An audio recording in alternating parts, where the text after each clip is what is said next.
오늘 말씀 보도록 합시다. 창세기 17장 15절 할 차례죠? 네. 15절에서 19절까지 19절까지 우리 다경자매니 한번 읽어볼까요? 또 하나님께서 아브라함에게 말씀하시기를 내 아내 사레의 이름을 사레라 부르지 말지니 사라가 그녀의 이름이 되리라. 내가 그녀에게 복을 주어 그녀로부터도 내게 한 아들을 주며 정녕 내가 그녀에게 복을 주어 그녀로 민족들의 어미가 되게 하리니 백성의 왕들이 그녀에게서 나오리라 하시더라. 그때 아브라함이 주의 면전에 엎드린 채 웃으며 그의 마음속으로 말하기를 100세가 된 사람에게 아들이 태어날 수 있으리요 90세가 된 사라가 애를 낳을 수 있으리요 하고 아브라함이 하나님께 말씀드리기를 이스마엘이나 주 앞에서 살게 해 주소서 하더라. 하나님께서 말씀하시기를 내 아내 사라가 참으로 내게 한 아들을 낳을 것이라. 너는 그의 이름을 이삭이라 하라. 내가 그와 그의 뒤에 올 그의 씨에게 내 언약을 세우리니 영원한 언약이 되리라. 아멘. 자, 우리가 지금 말씀을 창세기를 지금 계속 보고 있습니다. 창세기 말씀은 한 인간의 한 사람이 거듭나져가는 중생되어져가는 과정을 우리에게 보여주고 있는데 그것을 먼저 보이신 분이 누구셔요? 예수 그리스도라는 것을 우리가 잘 알 수 있어요. 그와 같은 것들을 먼저 몸소 우리에게 중생이라는 것이 무엇인가 하는 것을 먼저 몸소 실천해서 보이신 그분이 곧 예수 그리스도 하는 것을 우리는 잘 알 수가 있습니다. 그래서 예수 그리스도 그분께서는 성령으로 잉태되셨죠. 곧 주님 자신을 일컫는 말씀의 뜻입니다. 그분이 이 땅 가운데 오셨는데 모계적 마리아의 몸을 통해서 빌려서 이 땅 가운데 오셨던 걸 우리는 잘 알 수 있어요. 복음서에서 보면. 그래서 모계적 인성으로부터 타고 나왔던 유전학에 속한 속성들이 자리 잡고 있었죠. 겉사람 안에 자리 잡고 있었어요. 그럼에도 불구하고 그 속사람이라는 측면에서는 주님 자신이었다는 것을 우리는 잘 알 수 있습니다. 그것을 성경에서는 아버지 하나님이다 또는 여호와다 또 존재되신 분이다 뭐 이런 말로 여기서는 지금 하나님이란 말로 설명돼서 나오는 것을 잘 알 수가 있습니다. 그래서 그 주님 자신 스스로로부터 속사람이라고 하는 주님 자신 스스로로부터 유전학에 속한 속성들로 물들어져 있는 겉사람에 속한 속성들을 물리치고 인성에 속한 것과 신성에 속한 것, 신성과 인성의 합일되어져 가는 과정을 우리에게 지금 보여주고 있는 것을 우리는 잘 알 수가 있습니다.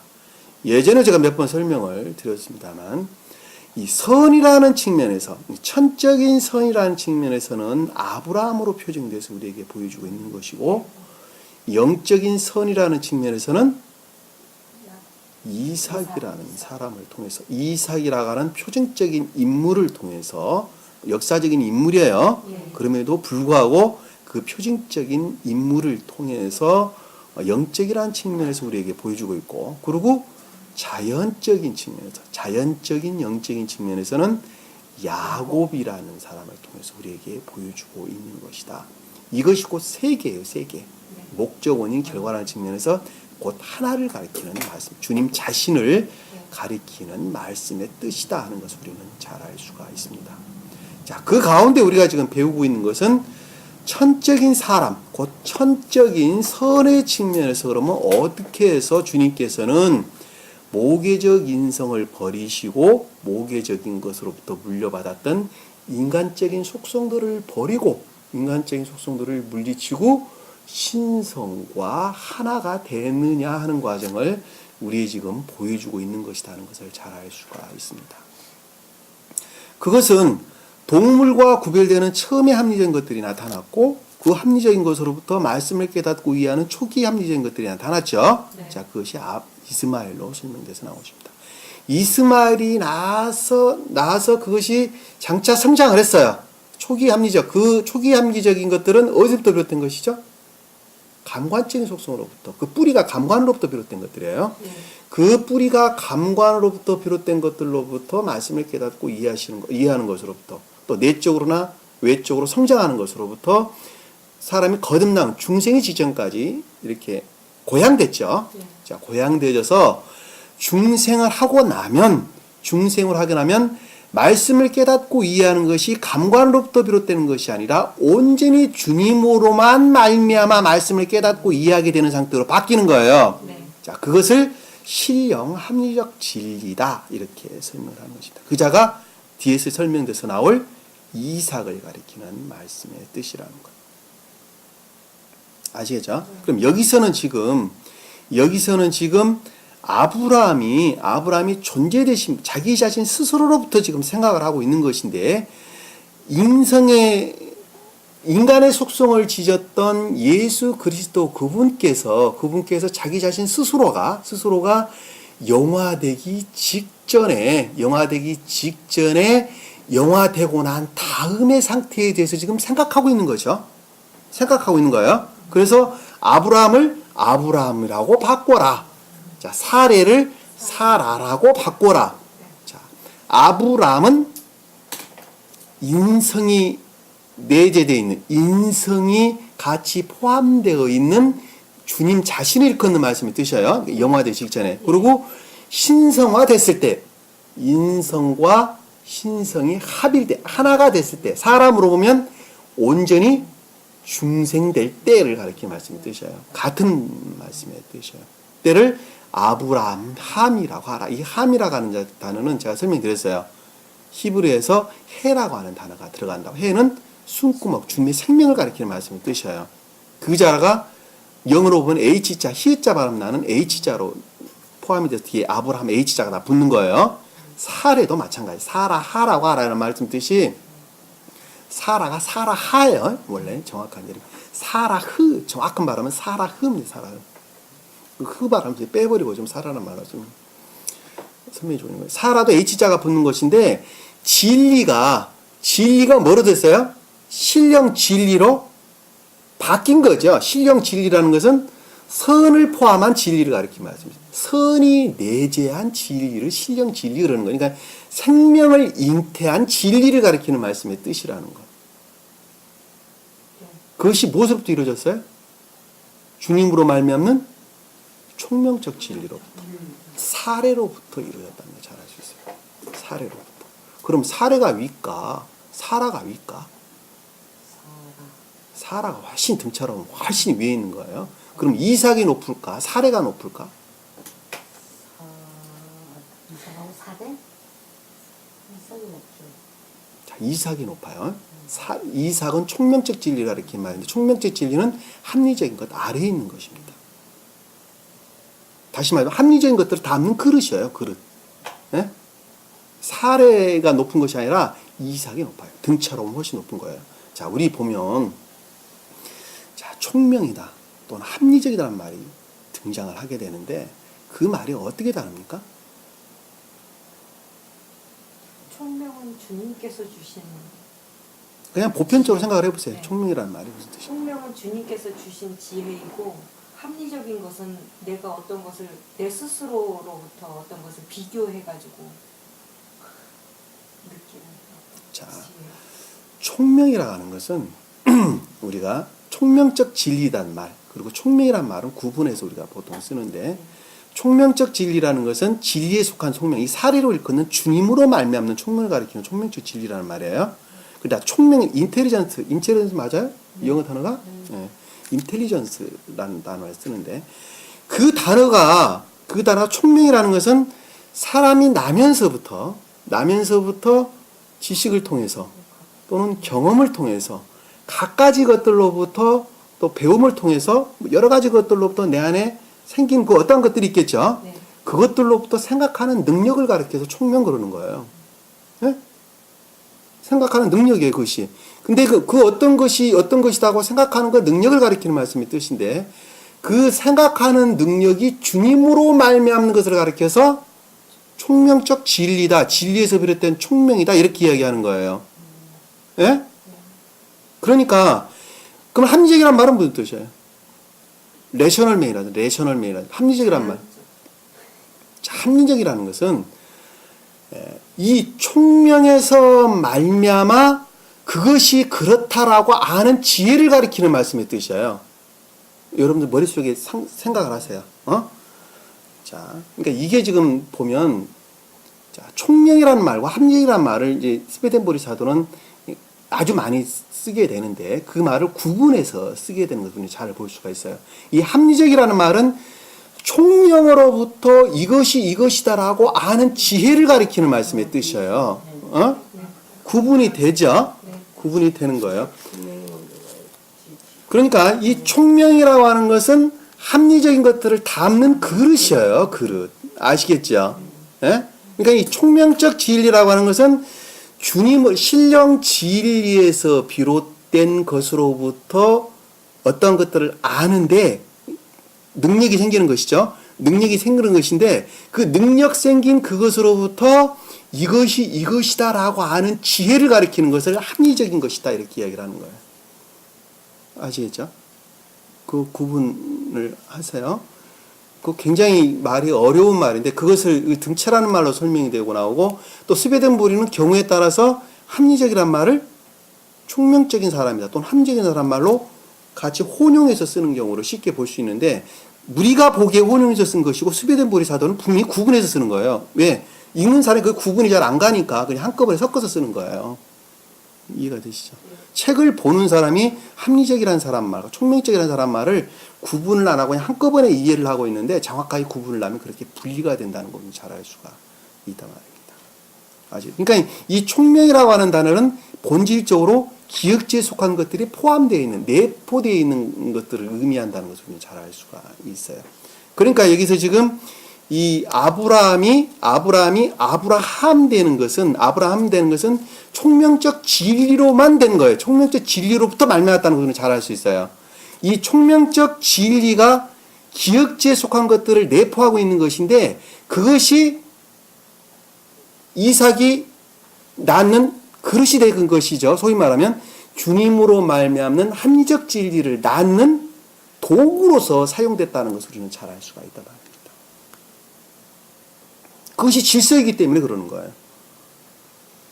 무슨 말인지 이해가 되세요? 네? 앞으로 뭐 계속 설명돼서 나올 거니까 머릿속에 이렇게 정리를 하시면 돼요. 그러니까 이삭으로 일컫는 신령 합리적 진리라고 하는 것은 총명적 진리를 통해서 다시 말씀드리면 겉사람에 속한 속성 그 자체가 그릇들이 되어서 궁극적으로 이루어 놓은 주님의 것이다 하는 것을 우리는 잘 알 수가 있단 말입니다. 총명을 갖고 저걸 걸러내야 합리적인. 그렇죠. 걸러내는 것이죠. 계속 걸러내는 거예요. 거짓된 속성들을 다 걸러내는 것 작업을 하는 거예요. 아시겠죠? 술로 만들 때 간수 치듯이. 그냥 머릿속에 그냥 정리를 대충 그렇게 하고 계시면 돼요. 왜냐하면 앞으로 계속 그런 말들이 등장해서 나올 거니까 여러분들이 나름대로 어떤 개념들이 머릿속에 형성되어 있지 않으면 백날 들어도 그 말이 헷갈린다니까. 헷갈리기 때문에 여러분들이 설명을 제가 드리는 것입니다. 그래서 주님께서 지금 아브라함에게 약속을 하는데 주님 자신 스스로로부터 지금 아브라함과 약속을 하는 거예요. 다시 말씀드리면 인성과 신성이 합일된 그 상태에 대해서 설명을 하는데 반드시 어떻게 된다 그랬어요? 할례를 받아야 된다. 이렇게. 할례를 받는다는 말이 할례라는 말이 무엇이라 잘라낸다는 말이었어요. 뭐를 잘라낸다는 것이에요? 포피의 살을 잘라내는 것이다. 자아에 속한 거짓들을 잘라내는 거죠. 자아에서 비롯된 갖가지 세상적이고 세속적인 기쁨 같은 것들을 잘라내는 것을 가리키는 말씀. 사람 잘라낼 수 있어요, 없어요? 네, 있죠. 있는데 그 잘라내는다는 말의 뜻이 세상을 버리고 산속에 들어간다는 말이 아니라 주님을 우러는 수단으로 바뀌어야 된다는 것을 가리키는 말씀의 뜻이라는 것. 그 말을 잘못 못하면 잘못 이해하면 내가 아까 잠깐 차에서 말씀드렸습니다만 그 말을 잘못 알고 있게 되면 우리는 그럴 수 없기 때문에 주님께 늘 기도해야 됩니다라는 말로 바뀌는 거예요. 그 말이 틀린 말은 아니지만 틀린 말이 되는 거예요. 쉽게 말하면. 그러니까는 이 자아에 속한 속성들을 버린다, 잘라낸다라고 하는 것은 바꿔놓는 것을 가리키는 말씀의 뜻이라는 것. 내가 여기서 이 여러분들에게 진리를 가리키고 있는데 이 진리를 가리키는 것이 주님을 우러를 목적으로 그걸 바꾸는 거예요. 내 세상 탐욕을 취할 목적으로 이 진리를 가리키는 것이 아니라 주님을 우러를 목적으로 내가 이 진리를 가리키는 것. 무엇으로부터? 주님이 주신 생명 그 자체로부터, 내 안에 있는 주님 생명 그 자체로부터 그 선을 행하는 것을 가리키는 말씀의 뜻이라는 것. 직장에서 일하는 것도 마찬가지고 돈을 벌어야 될 이유, 내가 건강해야 될 이유, 명예를 얻어야 될 이유, 갖가지 세상에 취한 이 모든 것들을 그 질서 가운데로 바꿔놓는 것을 가리켜서 자아에 속한 속성들을 잘라낸다라는 말씀의 뜻이라고 제가 예전에 2000시간에 여러분들의 설명을 제가 드렸어요. 그것이 할례를 행한다라는 말씀의 뜻이에요. 그래서 그것이 곧 선의 임류죠. 베리트라고 하는 언약이라는 말씀의 뜻이 주님의 살을 우리에게 나눠주는 거예요. 주님 자신을 가리키는 그 살, 생명 그 자체를 우리에게 나누어져 생명이 있게 하는 것을 언약 이렇게 이야기하는 것입니다. 그것으로 말미암아 주님과 하나 되는 것, 결합하는 것을 가리켜서 언약이다 이렇게 이야기를 하는 것입니다. 그 표징으로 율법이 생긴 것인데 그 율법이 할례를 행하는 것으로 우리에게 나타났다는 것을 잘 알 수 있어요. 그러니까 그것을 우러지 아니하고 외적인 행위는 아무런 의미가 없다는 것을 우리는 잘 알 수가 있습니다. 그것이 요즘 신약 시대에 와가지고는 뭐로 바뀌었어요? 세례 주는 것으로 우리에게 바뀌었다는 것을 잘 알 수 있어요. 네? 물로 세례를 받는 것인데 주님도 세례를 받았죠. 세례 요한에게 세례를 받았어요. 요단강에서 받았단 말입니다. 그러니까 그 세례로 바뀌었는데 그 세례가 외적인 의식적인 행위는 아무런 의미가 없다는 것을 우리는 잘 알 수가 있어요. 여러분들이 그와 같은 내적인 것들을 전혀 우르르지 아니하고 외적인 행위 가운데 있는 11조니 감상금이니 갖가지 교회 헌신 봉사 충성 다 하는 이 모든 것들은 다 헛것이라는 것을 잘 알 수가 있어요. 왜? 그것의 생명은 내적인 것으로부터 비롯되는 것이기 때문에 그렇습니다. 외적인 행위는 내적인 것으로부터 비롯된다는 것을 우리는 명확하게 이해를 해야 됩니다. 왜 외적인 생명은 내적인 것으로 비롯되는 것이죠? 주님이 주신 어떤 말씀을 가르치는 것도 주님 바꿔주는 거죠. 그렇죠. 내면으로부터 내 육체가 살아있으려면 영으로부터 살아있다는 것을 명확하게 이해할 수 있어요. 여러분들 시경에 머릿속에 떠올리세요. 그런 것들은 아주 간단하게 우리가 설명하고 예를 설명할 수 있는 내용들이잖아요. 그렇죠? 그러니까는 어느 누구에게 우리 진리를 가르칠 때에도 여러분들이 비유를 잘 이렇게 들어서 설명을 하면 쉽게 이해할 수가 있습니다. 그래서 내 육이 살아있는 것은 육 스스로 살아있는 것이 아니라 영으로부터 살아있다는 것을 잘 알 수 있어요. 그러니까 외적인 행위도 그 내적인 행위로부터 내적인 것으로부터 비롯되어졌을 때 외적인 행위가 생명을 갖는다는 것을 우리는 명확하게 이해를 할 수가 있습니다. 그래서 이 말씀의 문자적인 뜻 가운데 갇혀있는 자들이 내적인 것들을 전혀 시인하고 고백하지 아니한다면 그 또한 생명이 없고 죽어 있는 것이라는 것을 우리는 명확하게 알 수 있어요. 왜? 이 말씀의 문자적인 뜻이라는 것은 내적인 것들을 담고 있는 그릇이고 그리고 이 말씀의 문자적인 뜻이 생명을 가지려면 내적인 것과의 결합에 의해서만 생명을 갖는다는 것은 분명히 알 수 있습니다. 그러니까 교리는 어디서부터 비롯되는 거예요? 문자적인 뜻으로부터 비롯되는 것인데 그것이 본질이 내적인 것으로부터 주님으로부터 말미암았다는 것을 잘 알 수 있습니다. 그러니까 교리는 말씀의 문자적인 뜻으로부터 우리는 취하게 되는데 취한 그 교리는 영적인 것으로부터 비롯됐다는 것을 우리는 명확하게 알 수 있어요. 그러니까 영적인 것과 분리되어진 문자적인 뜻으로부터 교리를 취하다 보니까 유대인에 속한 율법이 그래서 나오게 되는 거예요. 뭐 600 몇 가지니 뭐 몇 가지 하는 620 몇 가지 하는 그런 말도 안 되는 수치 그들이 만들어 창안해낸 율법이 비롯되어 나왔다는 것을 우리는 잘 알 수 있어요. 왜? 내적인 것과 분리되는 순간에 그것은 곧 감관적인 것들에 사로잡힐 수밖에 없기 때문에 그런 결과가 빚어진다는 것을 잘 알 수 있습니다. 요즘 개신교에 속한 사람들이 믿음으로 말미암아 구원을 얻는다고 말하는 그것 또한 마찬가지라는 것을 우리는 쉽게 잘 알 수 있어요. 그거는 길 가는 개가 웃는 소리예요. 소위 말하면. 친구들 간에 믿음이라고 말하는 믿음이 뭔지가 물어봐요. 당신 친구 믿는단 말이 무슨 맛입니까? 라면 마음을 믿는 게 믿음이지. 그들 스스로 그렇게 입으로 말을 할 거예요. 믿음이라는 것은 내가 어느 누구를 믿는다는 것은 겉모습을 믿는 것이 아니라 그분 내면을 믿는다는 것은 길 가는 사람도 다 안 되니까요. 초등학생한테 물어봐도 다 아는 내용이에요. 그럼에도 불구하고 유일하게 말씀만 적용할 때는 그것을 쏙 빼버리고 문자적인 뜻에 매여서 우리는 주님 십자가에 못 박혀 죽으심으로 의롭다함을 얻었다. 말도 안 되는 논리를 거기서 세우는 것을 우리는 잘 알 수가 있습니다. 완전히 정말 무식하죠. 정말 무식합니다. 그것을 진리라고 따라서 사는데 그들이 그것을 깨닫고 이해할 수 없는 것은 그들의 속성이 그러하기 때문에 그것을 깨닫고 이해할 수 없다는 것을 우리는 명확하게 잘 알 수 있습니다. 왜? 그들의 속성이 그러하기 때문에 그것을 너무 잘 받아들이고 흡수할 만한 그런 성질의 상태로 그들의 생명의 상태가 그렇다니까요. 그래서 자기에게 필요한 것들을 이렇게 취하기 때문에 그래서 그것으로부터 세상 탐욕을 쫓아 사는 것을 우리는 명확하게 이해할 수 있다는 것을 잘 알 수 있습니다. 그걸 쫓아 사는 그들 또한 마찬가지라는 것을 잘 알 수 있어요. 그래서 이 할례라고 하는 것은 마음에 속한 할례를 가리킨다는 것을 우리는 잘 볼 수가 있다. 이 전전에 우리가 한번 찾아봤었죠. 또 그거 이외에도 아주 성경에서 여러 군데에서 마음에 속한 할례라는 것을 우리에게 설명해 주고 있는 것을 우리는 잘 알 수가 있습니다. 그렇게 해서 그 할례를 받지 않는 자는 절대로 진리 안에 있을 수 없다. 다 주님과 하나 될 수 없다고 하는 말씀을 우리 14절에 우리에게 설명해 주는 것을 잘 볼 수가 있습니다. 자, 오늘 말씀 보도록 하겠습니다. 15절에 보니까 또 하나님께서 아브라함에게 말씀하시기를 자, 주님 자신 스스로가 속사람으로부터 지각을 하신 것이죠. 자, 사람으로 보면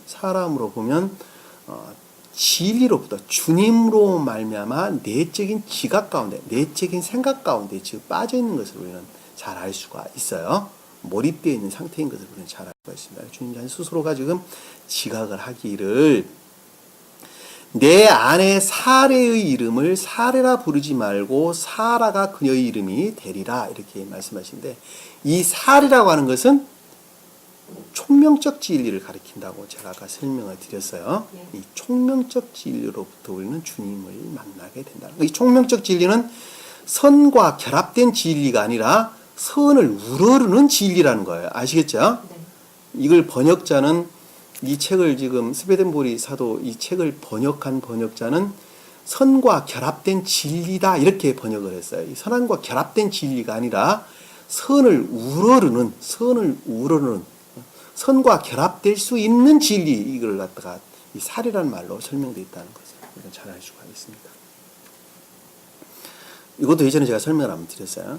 자, 아내의 이름을 사레라 부르지 말고, 자, 총명, 선을 우러르는 진리가 선과 결합된 진리로 바뀌었다라는 말씀의 뜻이에요. 사레가 사라로 됐다는 말씀의 뜻이 신령 선과 결합된 신령 진리가 됐다는 말씀의 뜻이에요. 이 말을 바꿔 다른 말로 설명을 하면 인성과 신성의 합의를 가리키는 말씀의 뜻이라는 걸 잘 알 수 있어요.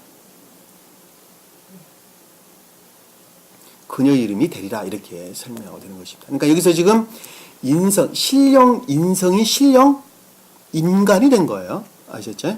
자, 예수 그리스도 그분께서 육체의 몸을 입고 이 땅에 오셨던 예수 그리스도 그분께서 영이라는 상태에서 보면 인성과 신성이 합일되신 신령 인간이 되신 거예요. 자, 신령 인간을 가리켜서 신령 선과 신령 진리다 이렇게 이야기하는 거예요. 이것도 제가 아주 수도 없이 설명을 여러분들에게 드렸던 내용이죠. 그녀 이름이라 사라를 그녀 이름이라고 되리라 이렇게 줬죠. 자, 18절에 16절에 보니까 이 말씀 이해가 되시죠? 예. 자, 16절에 내가 그녀에게 복을 주어 이제 복이란 단말은 바라크란 단말 쓴다 그랬죠? 겸비에서 비롯된 주님과의 결합을 일컫는 말씀의 뜻인데 겸비로 말미암아 결합이라는 단말의 뜻은 진리의 증대, 선과 진리의 증대, 그 진리의 증대를 가리키는 말씀의 뜻.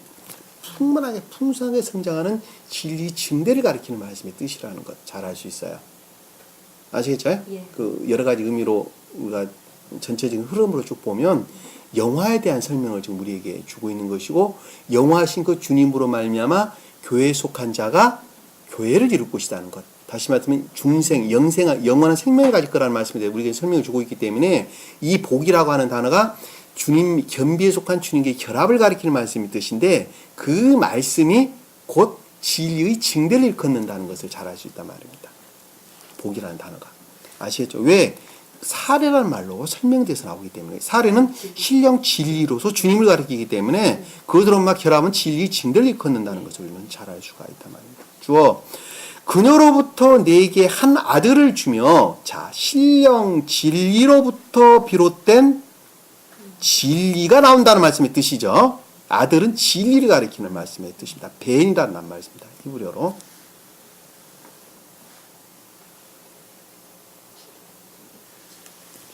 그러니까 신령 진리로부터 진리가 나오는데 그 신령 진리, 그러니까 신령선으로 말미암는, 그러니까 신령선을 담고 있는 신령 진리로부터 비롯된 진리를 제가 아까 설명드리기를 신령 합리적 진리다 이렇게 제가 설명을 드렸어요. 왜? 그것은 오직 주님으로만 말미암는 신령 합리적 진리다라는 말씀 뜻이에요. 그것이 무엇으로 드려졌다고 그랬어요? 총명적 진리로부터. 그 본질은 어디서부터? 이삭이라고 일컫는 초기의 합리적인 것으로부터 성장하기 시작하여서 그것들을 다 물리치고 다시 말씀드리면 광야로 쫓아내고 그래서 이스마엘 광야로 쫓겨나는 거예요. 하갈과 같이. 네? 광야로 다 쫓아내고 주님으로 오직 주님으로만 말미암는 신령 합리적 진리로 됐다는 말씀이 뜻이에요. 합리적 진리가 나온다는 말씀이 뜻이죠. 그러니까 그것으로부터. 그러니까 천적인 교회로부터 영적인 교회가 나온다는 것도 우리가 생각해 보면 알 수 있어요. 그러니까 영적인 교회는 천적인 사람들로부터 천적인 것들로부터 임류, 그러니까 천적인 천사로부터 영적인 천사에게 임류가 되고 영적인 천사로부터 자연적 천사에게 임류가 되고 자연적 천사로부터 이 땅에 있는 사람 가운데 임류한다는 거 질서예요. 질서. 아시겠죠? 그러니까 신령 진리로부터 진리가 나온다는 말씀과 같은 궤도로 여러분들 이해하시면 좀 편하겠다. 자, 아들을 주며 정령 내가 그녀에게 복을 주어. 자, 복은 아까 설명드렸듯이 하나의 결합되는 것을 가리키는 말씀이 그것들을 징대를 일컫는 말씀의 뜻이라는 것. 복을 주어 그녀로 민족들의 어미가 되게 하리니. 자, 그들로 민족들이 어미라는 말이 없어요. 어원에 보면. 예. 그들이 그녀로 민족들이 되게 하리니. 자, 민족은 자, 교회에 속한 선을 가리킨다는 말씀입니다. 그러니까는 그것으로부터 선을 이룬다는 말씀의 뜻이죠. 선입니다. 민족들이 되게 한다는 것은 선을 이룬다. 그러니까 신령 진리로 말미암아 선을 이룬다는 말씀이죠. 아들을 주며 그녀에게 복을 주어 그녀로 민족들이 되게 하니까 신령 진리로부터 선을 이룬다는 말씀이죠. 신령 함적 진리가 아니라 신령 진리로부터. 그러니까 주님 그 자신 스스로로부터 교회에 속한 선을 이룬다는 말씀의 뜻이라는 것을 잘 알 수가 있습니다. 되게 하리니 백성의 왕들이 그녀에게서 나오리라. 백성은 진리를, 왕은 신령 진리를. 다시 말씀드리면 앞에서는 민족은 선에 관해서, 뒤에 있는 백성은 왕은 진리에 관한 설명인 것을 우리는 잘 알 수 있어요. 그러니까는 신령선에서 비롯된 신령 진리로부터 교회에 속한 선과 진리가 나온다라는 말씀의 뜻이죠. 예? 그것이 곧 영적인 교회를 이룬 영적인 합리적인 진리, 선과 합리적인 진리가 나온다는 것을 잘 알 수 있어요. 그 말씀을 지금 우리에게 좀 설명해 주고 있는 거예요. 주님께서는 이 말씀을 우리가 요한복음에서 우리에게 구구절절하게 설명하고 있는 것을 잘 알 수가 있습니다. 주님 자신 스스로가 존재되신 주님 자신 스스로로부터 인생에 속한 모든 것들을 물리치고 신성과 하나 되는 그 과정을 우리에게 설명해 주고 있는 내용이 나오는데 굉장히 중요하기 때문에 우리 한번 찾아보도록 하겠습니다. 요한복음 17장 한번 볼까요? 17장 1절. 지금 여기서 설명하고 내용과 거기 내용하고는 똑같은 내용이에요. 똑같은 내용. 자, 그러니까 한번 봅시다.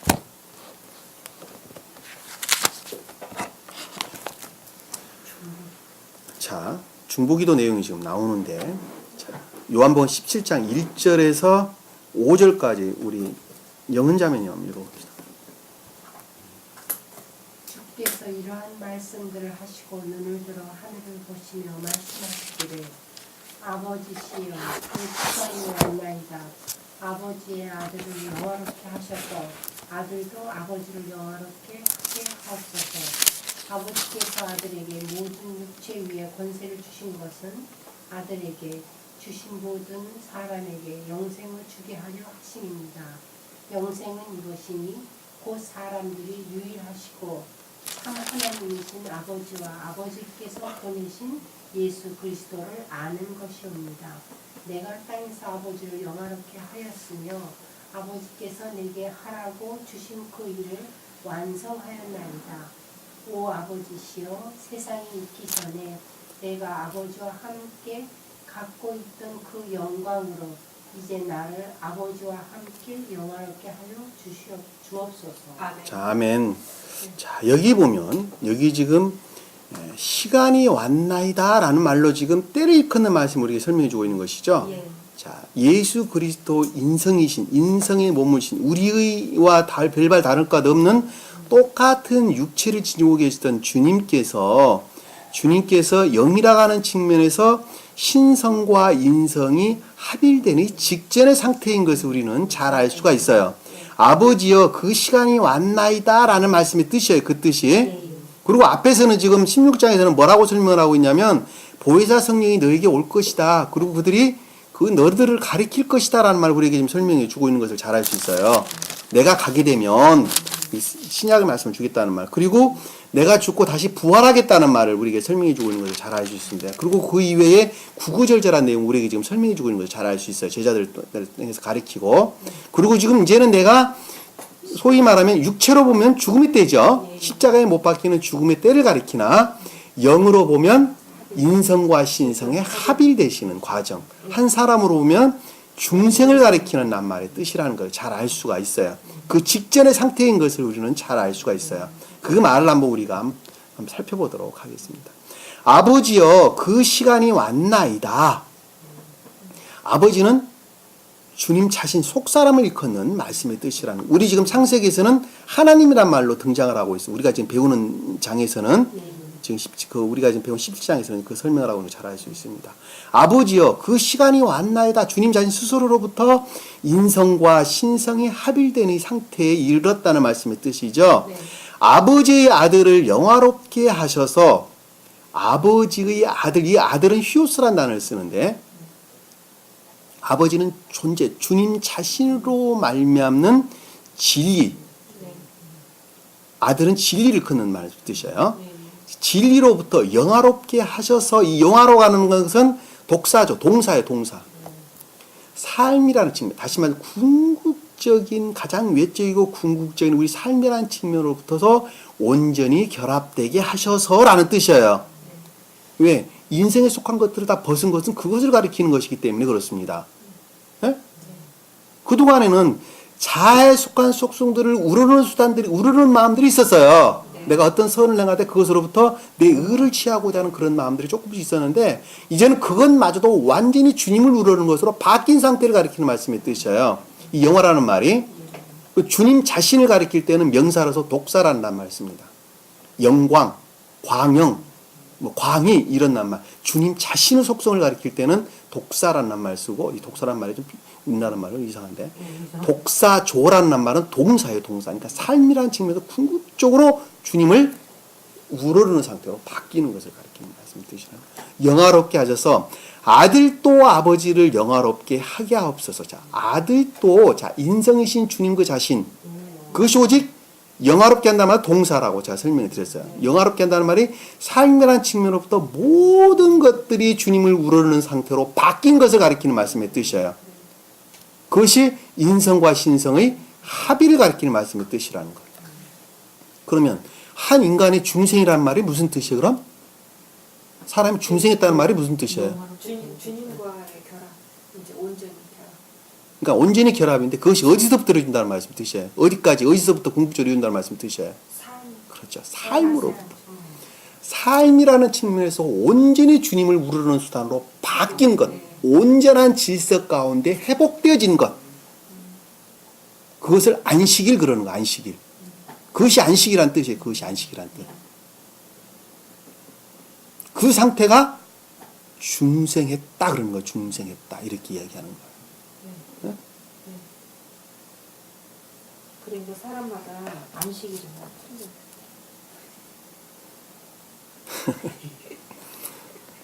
그렇죠. 안식일이 다 틀리죠. 그 사람도 다르니까. 안식일에 속한 사람인데 거의 없어요.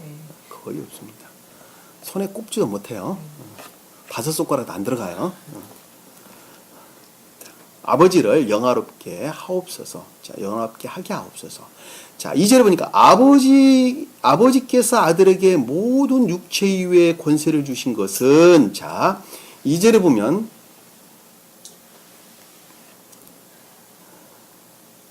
여기서 아버지께서 아들에게, 여기서 아들이란 말은 앞에서 말은 히오스란 말이 아니에요.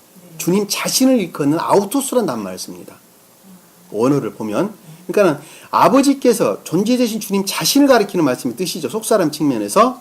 그리고 아들이란 말은 주님 자신을 일컫는 말씀의 뜻이에요. 아우토스란 말이에요. 주님 자신 스스로로부터예요. 그러니까는 아버지께서 아들에게 주님 자신 스스로로부터 또는 주님 속사람으로부터 인생에 속한 것들을 모든 육체 위에 라는 말씀, 모든이라는 것은 파스. 각각의 모든 것. 세상 모든 우주 만물을 가리키는 말이 아니라 성경에서는 만민이라는 말로 또는 만물이라는 말로 번역돼서 나왔는데 그것이 세상의 피조 만물을 가리키는 것도 맞는 것이긴 하지만 여기서 말하는 만물, 파스라고 하는 히브리어 헬라어로 파스라는 말의 뜻은 내 안에는 겉사람의 영적으로나 내적으로나 외적으로 주님에 속한 모든 생명에 관한 갖가지 것들을 가리키는 말씀의 뜻이에요. 이 육체라고 하는 말은 사르크스라는 말을 썼는데 쓸모있게 바꿨다는 말씀의 뜻이에요. 쓸모있게 바꾼 것이에요. 그러니까 열심히 깨끗하게 닦아서 깨끗하게 바꿨다는 말씀의 뜻이에요. 이 모든 육체란 말이 그 뜻이에요. 성경에서는 만민이라는 말로 만물이라는 말로 번역해서 이렇게 나오는데 이것을 파스라는 말을 그렇게 번역을 해서 나오게 모든 것들이라는 말의 뜻이에요. 그러니까 모든 것은 내적으로나 외적으로 주님에 속한 모든 것들로 진리로부터 깨끗하게 닦아서 쓸모있게 만들었다는 말씀의 뜻이라는 것. 모든 육체 이외에 권세를 주신 것은 이 권세라는 것은 주님으로 말미암는 자유의 의지로부터 그렇게 됐다는 뜻이에요. 권세는 엑수시아라는 단어입니다. 엑수시아. 선택의 자유, 권리 이런 뜻을 담고 있는 단어예요. 그러니까는 존재되신 주님 자신 스스로로부터 비롯된 것으로 말미암아 내적으로나 외적으로 모든 것들을 쓸모있는 상태로 주님에 속한 생명의 상태로 바꾸었다는 말씀의 뜻이에요. 네? 주신 것은 아들에게 주신 모든 사람에게, 자, 아들은 아까 저기 휘오스라는 말이 아니라 아우토스. 네? 주님 자신 스스로가 주신 모든 사람, 이 사람이라는 단어는 없어요. 원어를 보면 없어요. 그러니까 여기서 주신 모든 것에게 이렇게 바꿔야 돼요. 그러니까는 생명에 관한 모든 것에게 내적으로나 외적으로 모든 각각의 모든 것들에게 영생을 주게 하려 하십니다. 영생이라는 것은 영원한 생명을 가리키는 말씀의 뜻입니다. 영생은 아이오니오스라고 하는 영원한 생명과 조회라고 하는 사람이 죽으면서 가지고 가는 마지막 주님께 속한 생명을 가리키는 말씀 뜻이에요. 내 안에 축적되어 있는 주님의 생명을 가리켜서 조회다 이런 말로 설명이 된 거예요. 예전에 제가 한번 설명드렸어요. 예? 그러니까 그것이 주님 자신 스스로로부터 내적으로나 외적으로 생명에 속한 모든 것들이 영생을 줬다. 생명을 얻게 했다는 말씀의 뜻이에요. 이거는 주님은 존재되신 분으로부터 존재되신 주님 자신 스스로로부터 인성과 신성이 합일되셨다는 것을 잘 알 수가 있어요. 우리는 사람은 그 주님으로 말미암아 거듭남 중생한다는 것을 우리는 잘 알 수 있단 말입니다. 하심이니 그 영생은 이것이다.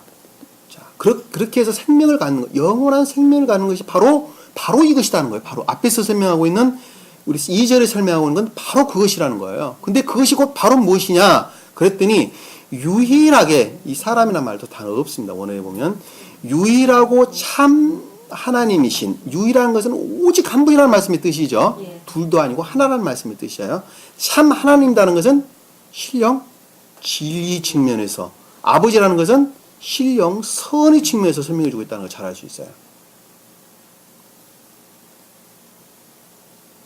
아버지께서 보내신 예수 그리스도, 자, 그분으로 말미암는 신령 인간, 예수 그리스도는 또 다른 말로는 예수 그리스도 육체 몸을 지닌 구분을 가리킬 때에는 신령 인성으로서 주님, 이렇게 설명될 수가 있는 거예요. 아시겠죠? 그분이 곧 예수 그리스도라는 걸 잘 알 수 있어요. 예수란 단어는 신령 선의 측면에서, 그리스도란 단어는 신령 진리 측면에서 주님을 건다는 걸 잘 알 수 있습니다. 예수는 헬라어는 이예수스란 단어, 여호수아가 같은 단어예요. 여호수아가 예수란 단어는 같은 단어입니다. 같은 단어.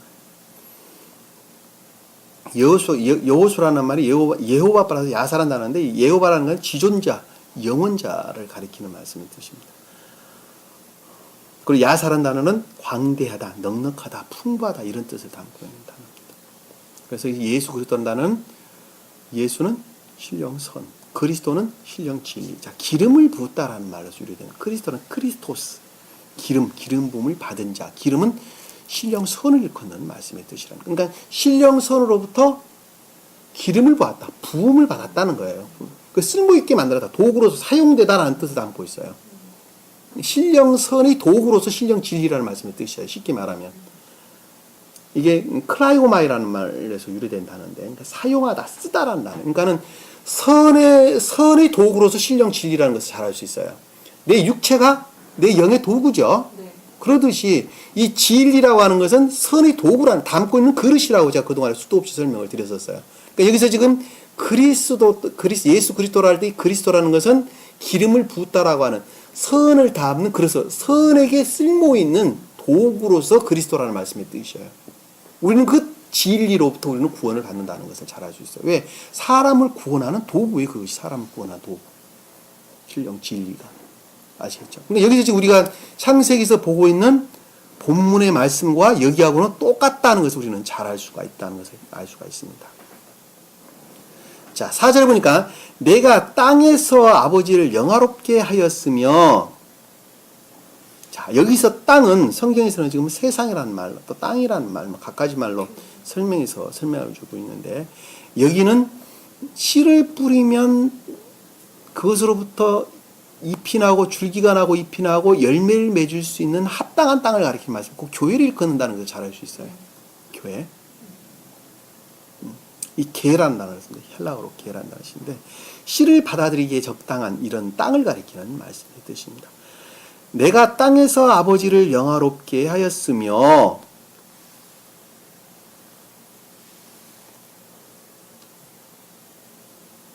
영화롭게 하였으며, 이 영화라고 하는 말이 아까 동사라고 하는 말이 이게 교회에 속한 궁극적인, 교회라고 일컫는 궁극적인 삶으로부터 증거되는 것을 가리키는, 그것이 곧 교회예요. 그것이 곧 교회. 하였으며 아버지께서 내게 하라고 하신 주신 그 일들을 완성하였나이다. 완성은 끝마쳤다는 말씀의 뜻이죠. 그러니까 주님으로 말미암아 주님 자신 스스로로부터 인성에 속한 것들을 다 물리치고 인성과 신성이 합일된 나이다. 합일의 상태에 이르렀나이다 라는 말씀의 뜻이에요. 완성한 나이다. 그러니까 여기서 지금 아버지를 영화롭게 했다라는 말씀의 뜻이 주님으로 말미암나 삶으로부터 온전히 주님과 하나 됐다라는 말씀의 뜻이 영화롭게 하였다는 말씀의 뜻이에요. 그것이 곧 교회다라는 말씀의 뜻이에요. 땅에서라는 말씀의 뜻은. 자, 5절에 보면 오 아버지여 세상이 있기 전에 내가 아버지와 함께 갖고 있던 그 영광을, 자, 오 아버지여 세상이 있기 전에 라는 이 세상 코스모스를 일컫는 말씀의 뜻이에요. 우주, 치장된, 장식된 이런 낱말을 담고 있습니다. 헬라 원어를 보면 우주 질서예요. 우주 질서. 그러니까는 있기 전에 누가 계셨다고요?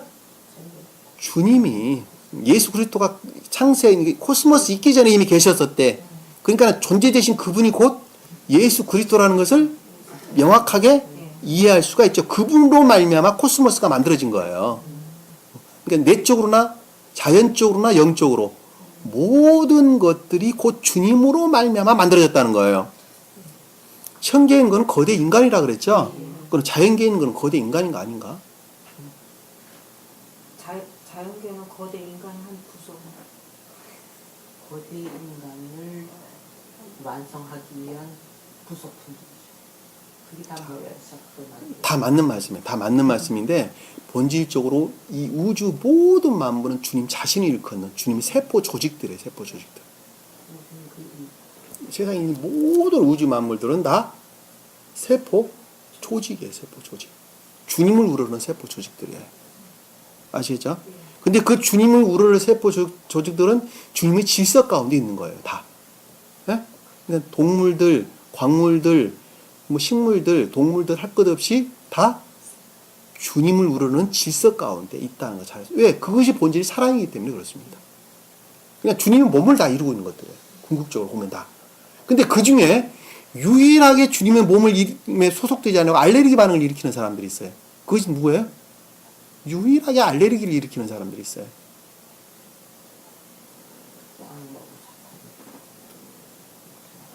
암덩어리들. 나라니까 나. 유전학의 속성으로 태어난 인간들. 나의 속성, 악의 속성. 조상으로부터 또는 나 자신 스스로로부터 유전학에 속한 자아의 속성들, 지옥의 속성들 가운데 빠져 태어난 오직 인간들만 주님 몸을 알레르기를 일으키는 알레르기성 세포라니까. 암세포 같은 알레르기 세포예요.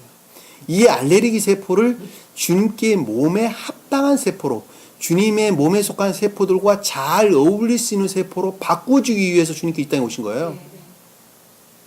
네? 그쵸? 안 바뀌어진 사람은 엄청 불편하겠죠. 지옥으로 가는 거예요. 그래서 주님께서 그거 이루시려고 이 땅에 오셨다는 것을 잘 알 수 있어요. 그냥 주님은 궁극적으로 보면 주님 자신 스스로를 위해서 오신 거예요.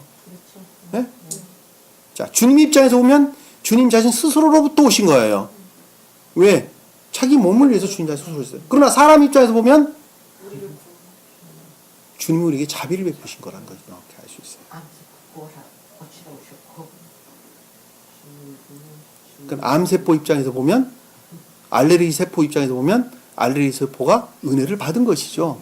그러나 내 몸이라 하는 상태에서 보면 그 알레르기 세포는 내 자신을 일컫는다는 것을 잘 알 수 있어요. 그러니까 성경에서 보면 주님 자신이 자신을 가리킬 때는 칼형 또는 니팔형으로 원어를 보면 쓰여져 있어요.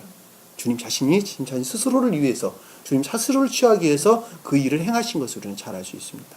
그것이 곧 인류를 위한 간절한 사랑으로 우리에게 표현되는 것을 잘 알 수가 있단 말입니다. 왜? 사람 입장에서는 그것이 주님이 우리 주신 은혜고 자비인 것을 우리는 명확하게 이해할 수가 있어요.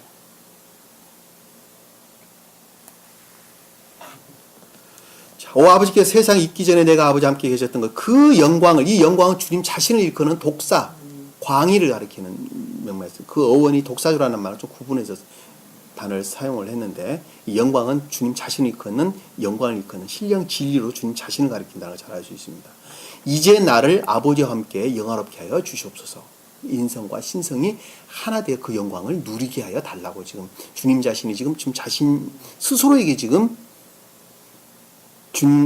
자기 자신으로부터 지각하고 있는 것을 우리는 잘 알 수 있다는 것을 알 수가 있습니다. 그것이 곧 그 후에 나타나는 것이 십자가에 못 박히는 것으로 우리에게 나타나게 되는 것이죠. 그동안에 제가 여러분들에게 중생, 십자가에 못 박혀 죽으시면 곧 주님의 영화, 인간의 중생을 뜻한다는 것을 제가 그동안에 여러 번 설명을 드렸던 것을 잘 알 수가 있습니다.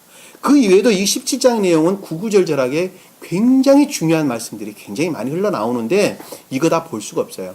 그리고 그것으로부터 나를 믿는 사람뿐만 아니라 나를 믿는 사람으로부터 비롯된 믿는 사람들 또한 나와 하나 되게 해달라고 주님께서 기도하고 있는 내용을 잘 볼 수가 있어요. 그래서 인간은 신령 진리로부터, 앞에 우리 창세기에서 보면 사라로 일컫는 신령선에서 비롯된 신령 진리로서 곧 신령 인간 그 자신을 가리키는 예수 그리스도로서 또 존재이신 그분을 가리키는 신령 인간으로서 예수 그리스도로서 그분으로 말미암아 우리는 구원을 받는다 하는 것을 우리는 명확하게 이해를 할 수가 있습니다.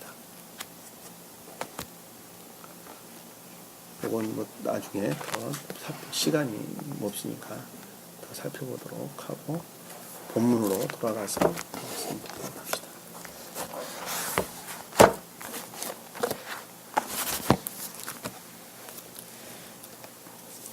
자, 17절 볼게요. 그때 아브라함이 면전에 엎드린 채, 주의 면전이 아니라 주라는 말은 빼세요. 없어요. 원에 보면. 그때 아브라함이 면전에 엎드린 채 웃으며 라는 것은 앞에서 말하는 내면적인 지각이죠. 그와 같은 내적인 가르침에 속한 지각인데 그와 같은 지각에 속한 것들에 대해서 웃었다라는 말씀의 뜻이 무슨 뜻일까? 믿지 않은 거죠. 비웃는 거는 문자적인 뜻으로는 비웃는 거니까. 자, 그렇죠. 비웃는 것으로 지금 성경이 좀 써져 있죠. 예. 근데 원어를 보면 비웃는 말이 아니에요. 긍정문이에요. 다 긍정문. 자, 여기서는 웃었다라는 말씀의 뜻은 진리에 대한 애정을 가리키는 말씀의 뜻입니다. 앞에서 존재되신 주님 자신 스스로로부터 그와 같은 것들에 대해서 지각을 했고 그리고 그와 같은 것들에 대한 그와 같은 진리에 대한 애정을 일컫는 말씀의 뜻입니다.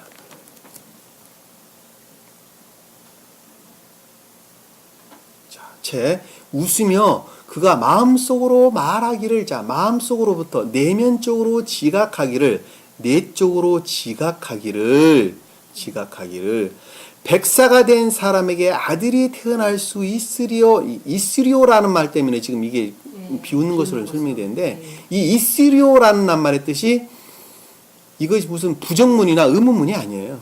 긍정문이에요. 긍정문. 원어를 보면 봅시다. 자, 여기 보면 있으리오라는 말씀의 뜻은 동사, 앞에서 말하는 있으리오, 내가 백세가 된 사람이 아들을 태어날 수 있으리오라고 할 때 이 있으리오라는 말이 동사, 그리고 니파령, 미완료, 남성의 3인칭 단수예요. 부정문이 아니에요. 긍정문이에요. 긍정문. 그러니까 백설 먹은 남자가 아이를 낳겠구나. 이 얘기죠. 그렇죠. 낳는다는 말씀입니다. 그것에 대한 애정을 일컫는 말씀의 뜻이에요. 아시겠죠? 여기서 아들이라는 것은 벤을 가리키는 이삭을 가리키는 신령 합리적 진리가 나온다는 말씀의 뜻이죠. 자, 그것들에 대한 애정을 일컫는 말씀의 뜻이라는 것. 여기서 밑에서 나오는 이스료라는 말도 같은 뜻이에요.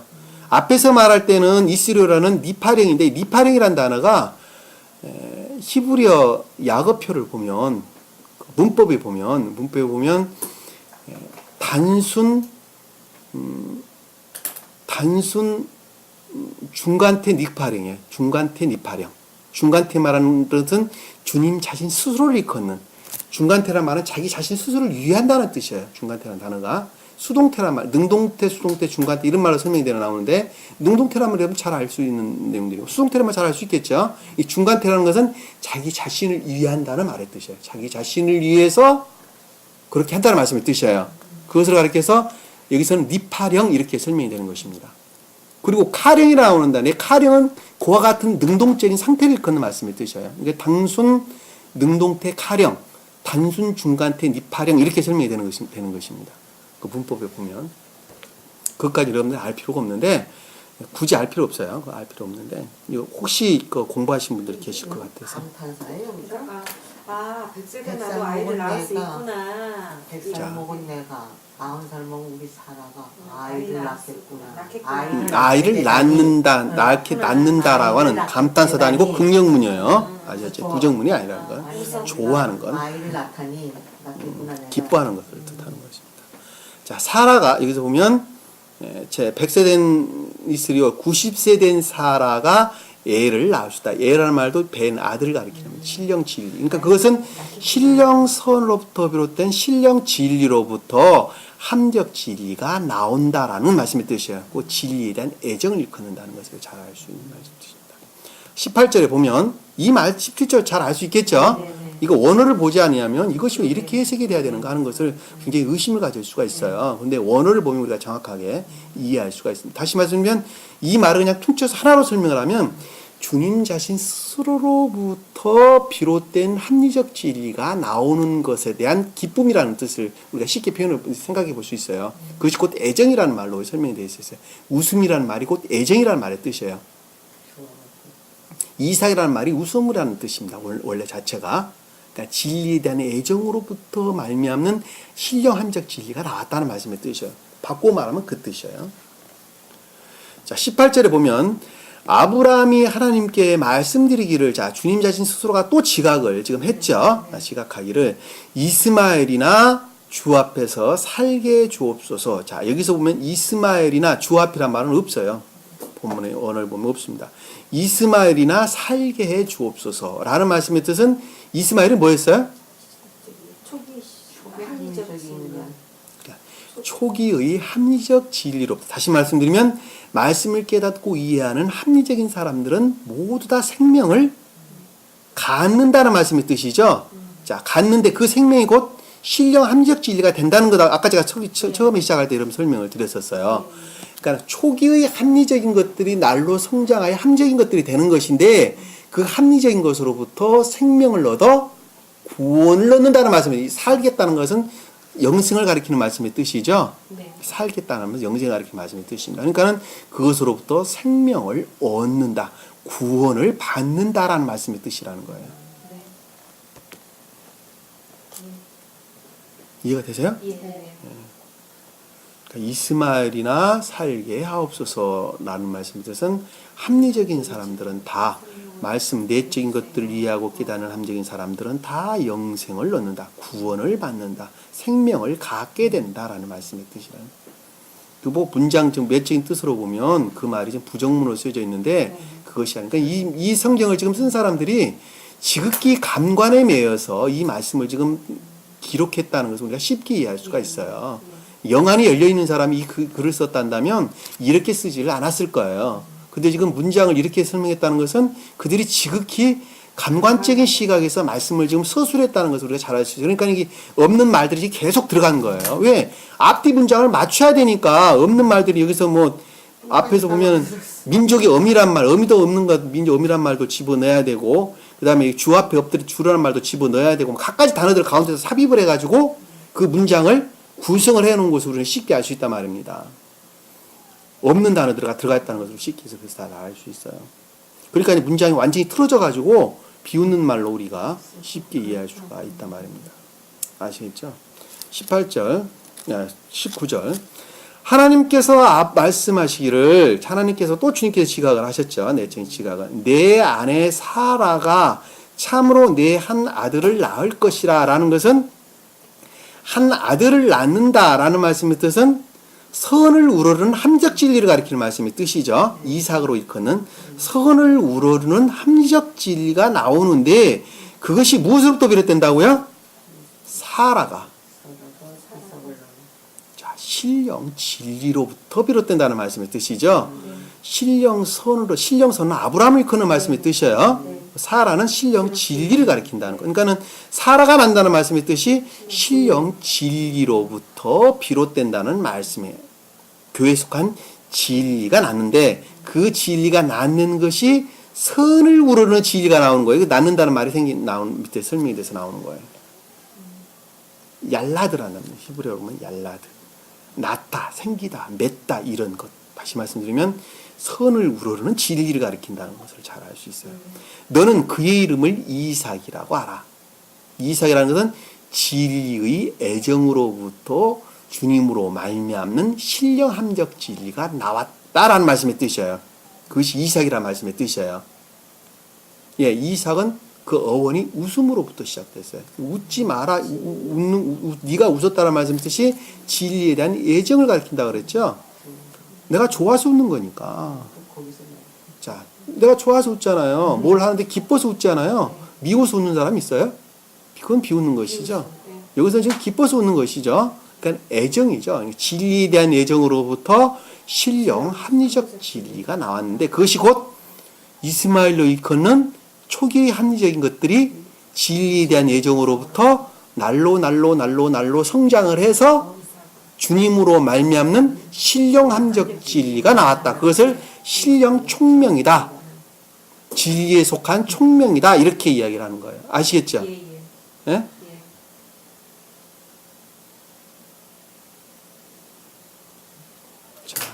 이삭을 알아. 내가 그와 그의 뒤에 올 그 씨에게 라고는 그것으로 말미암는 씨는 믿음에 속한 모든 사람들 또 선을 우러러는 모든 것들을 가리키는 말씀의 뜻이죠. 나 하나로 보면 신령 진리로 말미암는 겉사람에 속한 속성들에 속한 모든 것들. 다시 말씀드리면 겉사람 안에 있는 그것으로부터 선을 우러러는 믿음을 나오게 한다. 또는 말씀의 문자적인 뜻에 치우쳐서 생각을 한다면 그와 같은 모든 사람들을 일컫는 말씀의 뜻이죠.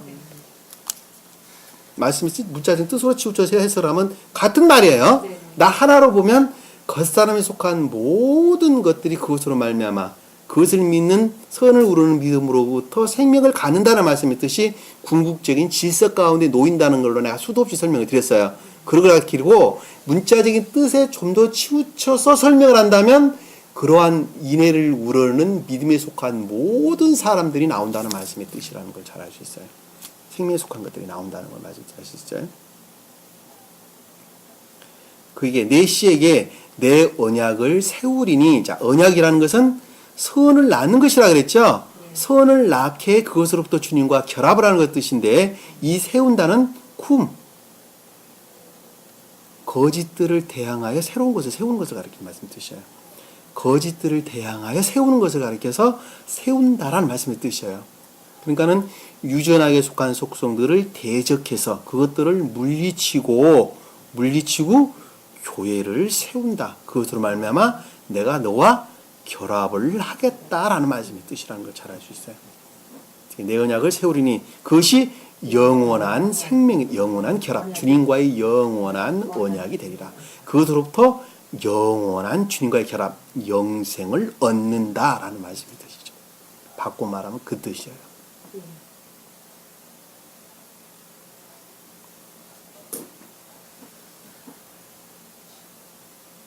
진리죠. 진리죠. 이거 이상 진리가 어디 있습니까? 이거 제가 말하고 있나요? 말씀에서 우리에게 가르침을 주고 있는 것입니다.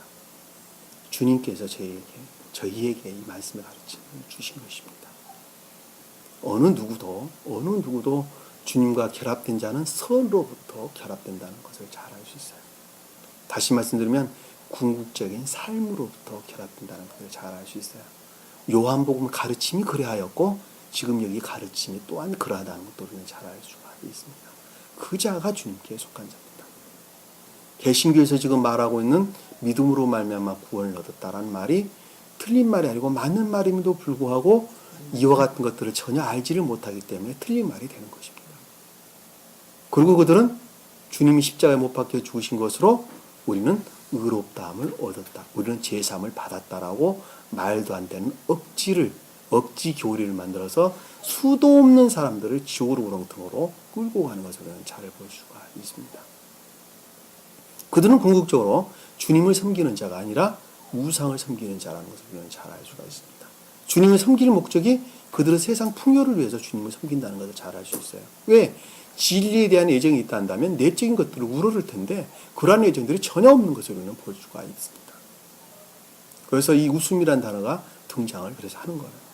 진리에 대한 애정으로부터 신령 함적 진리가 나와서 그것으로 말미암아 교회에 속한 것들을 이루게 되는데 그것이 곧 선으로부터 악과 거짓들을 대적하여 물리치고 선을 이룬 것으로부터 영원한 생명을 얻는다. 영생의 언약이라 하더라. 라는 말씀의 뜻이라는 것. 우리가 오늘 주신 말씀 마음속에 깊이 각인하시고 자기 자신을 한번 스스로 생각을 해보세요. 그리고 말씀의 가르침을 깊이 묵상하세요. 깊이 묵상하시면 주님께서 모든 아주 헤아릴 수 없는 많은 지혜를 우리에게 주시는 것을 잘 볼 수가 있습니다. 한국 기독교 역사가 다 그렇게 와. 네. 기독교 동양 역사라고 하면서 네. 그건 다 십자가에 그렇죠. 예. 그들의 교리가 다 그러하기 때문에 우리나라뿐만이 아니라 세계적으로 다 마찬가지입니다. 넘어오기를 그렇게 넘어갔으니까. 그렇게 지들이 만든 거지. 그래서 우리는 계시록에서 왜 그와 같은 형태가 생겼는가 하는 것을 아주 명확하게 우리 아주 구구절절하게 공부를 해왔던 것을 우리는 잘 볼 수가 있습니다. 오늘 주신 말씀 마음속에 깊이 각인하시고 승리하는 저와 여러분 되기를 간절히 축원합니다. 자, 기도합니다.